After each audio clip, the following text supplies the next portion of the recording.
सुबह बखैर। हम सुबह की सैर के लिए निकल रहे हैं और अब सुबह सुबह चिल वाली सर्दी पड़ना शुरू हो चुकी है। दिन के वक्त तो मौसम नॉर्मल होते हैं, लेकिन सुबह के वक्त धुंध अभी इतनी ज़्यादा नहीं है, लेकिन कोहरा पड़ रहा है जिसकी वजह से सर्दी बहुत ज़्यादा है। बाबा जी की हट्टी आजकल हमें जो है वो सुनसान देखने को मिल रही होती है। दूसरा तीसरा दिन है वैसे देखा नहीं कि बाबा जी अपनी दुकान खोल रहे हो।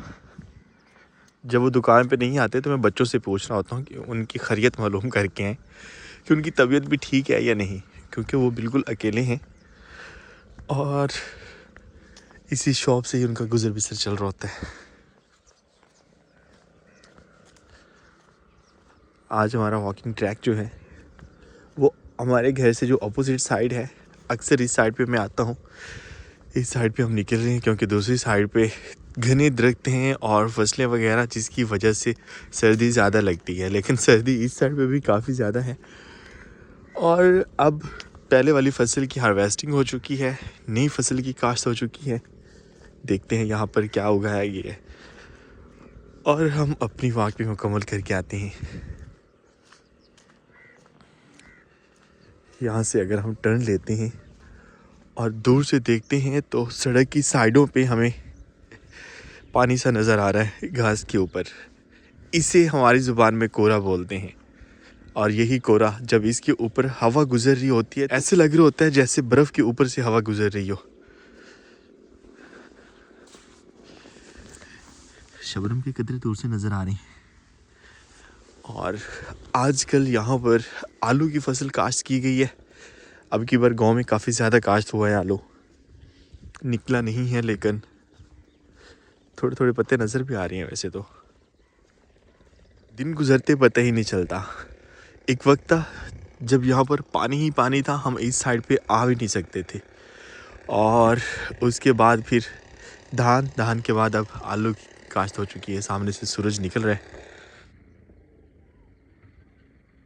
गर्मियों में हमें इस साइड से सूरज देखने को मिल रहा होता है और जैसे मौसम तब्दील होता है सूरज डायरेक्शन चेंज करता करता अब इस साइड से निकल रहा है। हमारी आज की सुबह की रूटीन कुछ ऐसी थी कि हम उठे, नमाज फ़जर अदा की और उसके बाद फिर वॉक के लिए निकल आए।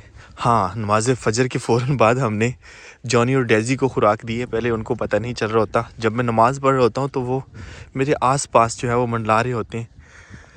फिर उनको खुराक दी है और उसके बाद फिर वॉक के लिए निकला हूँ। अगर खुराक उनको ना देता तो वो मेरे पीछे होते। और दूसरी साइड पे जब मैं जाता हूँ तो वो लाजमी खुराक दे दी भी जाए तो वो मेरा पीछे ही कर रहे होते हैं, इसलिए इस साइड पे आ जाता हूँ। इस साइड पे वो नहीं आए कभी। यहाँ पर थोड़ी सी डीप ब्रीदिंग करते हैं और उसके बाद फिर वापस चलते हैं। डीप ब्रीदिंग के साथ साथ सूरज के निकलने का इंतज़ार। सूरज अभी दरख्तों की ओर में है लेकिन निकल रहा है। यहाँ पर एक चीज़ का फ़ायदा है कि कुएँ ज़्यादा गहरे नहीं बनाने पड़ते, क्योंकि दरिया बिल्कुल करीब है। अब तो इतना करीब है कि किसी वक्त भी दरिया जो है वो हमारे गांव में होता है, जब भी थोड़ा सा पानी का लेवल अप हो जाए। लेकिन आहिस्ता आहिस्ता वो अपनी डायरेक्शन बदल रहा है। इस चीज़ की हमें खुशी है। पहले बहुत ज़्यादा परेशान थे कि दरिया हमारी गांव की तरफ आ रहा था, अब वो डायरेक्शन बदल रहा है। जब से सैलाब आया, सैलाब के बाद उसने अपना रुख जो है वो बदल रही है। अभी सुबह के 7 बज रहे हैं और बस एक आध घंटा और सूरज निकलेगा और फिर धुंध भी गायब और सर्दी भी गायब। हमें वापस जाना चाहिए सूरज के निकलने का इंतज़ार किए बगैर, क्योंकि वापस जाके हमने नाश्ता भी करना है और जो और हमारा जो मारखोर है वो बेचारे बंद होंगे, उनको भी निकालना है हमने। उनको जो है हम थोड़ी देर से निकाल रहे होते हैं, जब सूरज अच्छे से निकल जाए और थोड़ा सा जो है ना सर्दी कम हो जाए।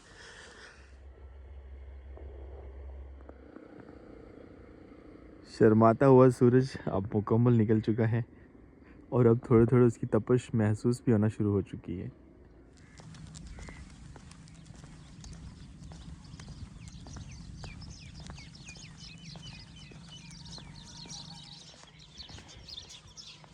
अस्सलाम वालेकुम, मैं शुएब मेहरज़ादा एक नए व्लॉग के साथ आपको अपने चैनल पर खुशामदीद कहता हूँ। उम्मीद करता हूँ सब खैरियत से होंगे और अगर आप मेरे चैनल पर नए हैं, चैनल अब तक सब्सक्राइब नहीं किया तो चैनल को सब्सक्राइब कर लें। हम वॉक करके है और जो और मारखोर जो हैं वो जा चुके हैं।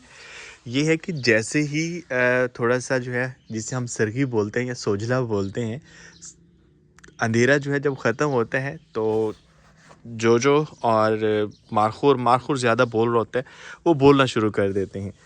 तो इसी वजह से उनको जो है वो जल्दी निकालना पड़ता है। कल हमने प्रॉपर पानी दिया था और यहाँ पर अब देखते हैं तो हमारी सब्ज़ी जो है वो बिल्कुल तरोताज़ा हुई पड़ी है और सरसब्ज लग रही है। यहाँ से बाकी लेमन तो तोड़ लिए गए हैं एक एक करके। मैं खुसूसन जब ग्रीन टी पी रहा होता हूँ ना, तो सब्ज़ चाय में ये मैं डाल के पीता हूँ, निचोड़ के पीता हूँ, डाल के नहीं। तो अभी सिर्फ 2 ही लेमन खड़े हैं और ये मेरे ख्याल में बंदा तोड़े तो फिर ही पीले होते हैं, क्योंकि इतने दिनों से ये खड़े हैं, हम इनके पीले होने के इंतज़ार करते रहे। बागबानी के कोई एक्सपर्ट बंदा मुझे इसके बारे में बताए कि इसका मैं क्या करूं।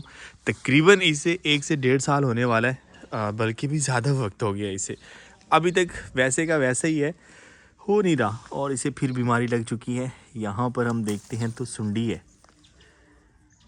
इसका ये स्प्रे वगैरह करवाना पड़ेगा, ताकि इसे बीमारी कहती कुछ नहीं है, बस ये फल लेना शुरू कर दे किसी तरह से। कभी कभी दिल करता है इसे निकाल दे, क्योंकि कहते हैं कि ये देसी वाला है और जब ये बहुत ज़्यादा बड़ा होगा तो तब ये फल लेगा। अब पता नहीं क्या करता है ये हमारे साथ। खूबसूरत पौधा इस वक्त हमारे जो सुकून घर में है वो न्याज भोग है।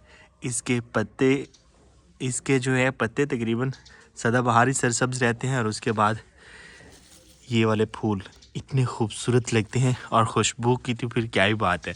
और इसकी चटनी वगैरह भी बनाई जा सकती है। के बाद जो सबसे अच्छे हो रहे हैं वो हैं हमारे मुंगरे के पौधे, दिन ब दिन बड़े हो रहे हैं और बहुत ही खूबसूरत लग रहे हैं। देखें जो शोर करता है उनको निकाल दिया गया है और ये बेचारी अभी अंदर ही है। आपकी चाबी अंदर है, लेके आता हूँ मैं। मारखोर को बाहर निकाल के उसे खाना दे दिया गया। खाना नहीं बल्कि नाश्ता दे दिया गया। हमने नाश्ता किया नहीं और ये जनाब लगे हुए हैं। और इस साइड पे जोजो एंड कंपनी भी। हाँ जोजो कैसी हो? जोजो अब लग रही है पहले से हेल्दी काफ़ी ज़्यादा। बस अब खाएं खाएं खाएं खाएं खाएं।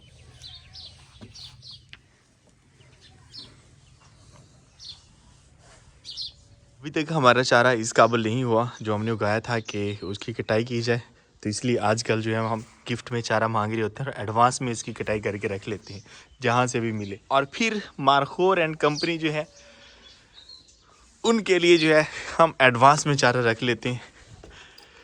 चाबी लेके आए हैं, वो बेचारी चिल्ला रही है। माशाल्लाह इतने ज़्यादा इसने अंडे दिए हैं, हमें यकीन नहीं था। खोल रहा हूँ, खोल। ये ताला हम पहले भी लगाते थे, लेकिन फिर भी हमारा कोको जो है वो गायब हो गया। आजो। फाख्ता बोल रही है, काफ़ी दिनों से हमने अपने सुकून घर की छत पे जाके मंजर नहीं देखा कि आजकल कैसा लग रहा है। वैसे सुंजा ही लग रहा होगा क्योंकि कीकर की कटाई हो चुकी है। अरे यहाँ पर बैठ के हम सूरज की तपश लेते हैं। कैसा लग रहा है सूरज?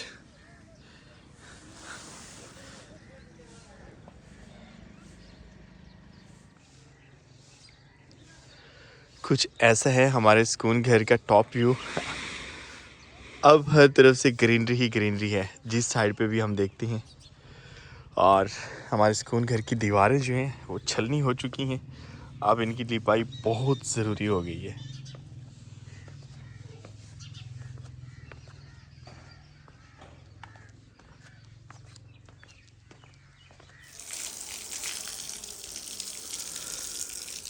सुकून घर की सफाई से पहले पानी का छिड़काव किया जा रहा है। कीकरों की काट छाँट हुई है और काफ़ी ज़्यादा ख़राब हो गया था, तो इसलिए हमने सोचा पहले पानी का छिड़काव करते हैं और उसके बाद फिर झाड़ू लगा दिया जाएगा यहाँ से।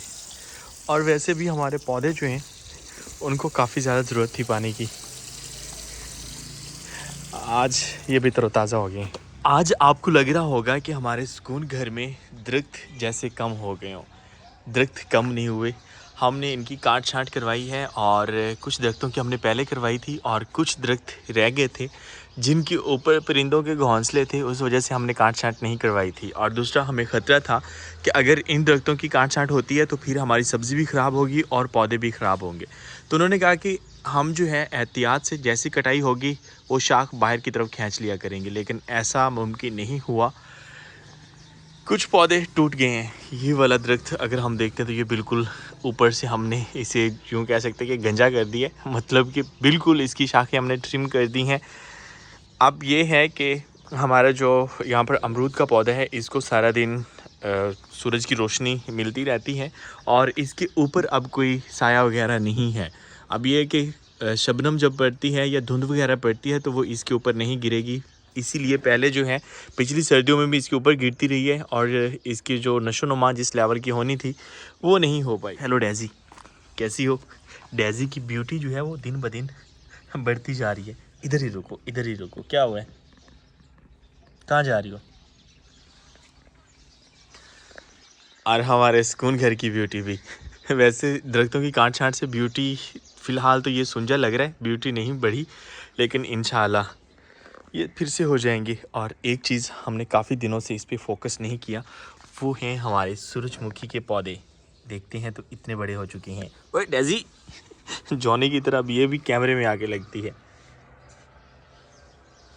इस साइड पे जो सूरजमुखी के पौधे थे वो भी काफ़ी बड़े हो चुके हैं, लेकिन इनका पानी पता नहीं क्यों पूरा नहीं हो रहा। इस नुकसान का हमें डर था, जो हुआ है शाखें कुछ इस तरह से टूटी। इस साइड पे जो फालसी के पौधे हैं उसकी शाखें भी कुछ टूट गई हैं। शुक्र है हमारा जामुन बच गया, ये काफ़ी ज़्यादा कीमती था और सबसे कीमती जो पौधा था वो तो वैसे ही बिल्कुल चला गया है। और ये पौधा हमारा आड़ू का था, इसका हमें इंतज़ार भी काफ़ी ज़्यादा था, लेकिन ये ऊपर से टूटा है। अब क्या किया जा सकते हैं। वैसे मैंने कहा भी था कि थोड़ी सी केयर करनी है, लेकिन केयर करते करते नुकसान हो गया। चलें कोई बात नहीं, यहाँ पर हम और लगा लेंगे। वैसे यहाँ पर जामुन के कुछ ना कुछ पत्ते जो हैं वो टूटे हैं, फिर भी बचत होगी। और चलें डेज़ी वापस। बस एक चीज़ की खुशी है कि सारे दरख्तों की ट्रिमिंग भी होगी और परिंदों के घोंसले भी बच गए।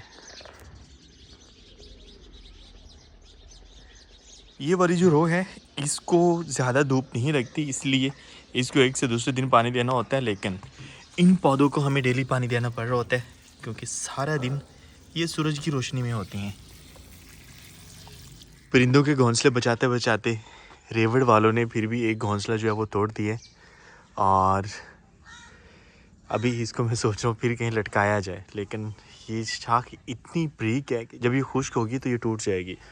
और मैं देख रहा था कि इतनी कारीगरी से ये बनाया गया है, क्या बताऊँ। और वैसे ये उल्टे होते हैं इस तरह से। मैं सोच रहा हूँ कि किस तरह से इसमें अंडे या बच्चे वगैरह देते होंगे, अंडे तो नीचे गिर जाते होंगे, कुछ समझ नहीं आ रहा। हाँ, अगर इस तरह से होता तो फिर तो था कि इस तरह से जो है लटका होना चाहिए, मतलब कि ऐसे तो फिर था कि इसमें अंडे भी आ सकते हैं और बच्चे भी आ सकते हैं, लेकिन इस चीज़ की समझ नहीं आ रही कि ऐसे कैसे। बस अल्लाह ताला है इनको महफूज रखने वाला। और इस वक्त इसमें बच्चे वगैरह नहीं है, ना ही अंडे हैं, फिर भी हम कोशिश करते हैं कि इसको ऊपर लटका दिया जाए जैसे पहले लटका हुआ था।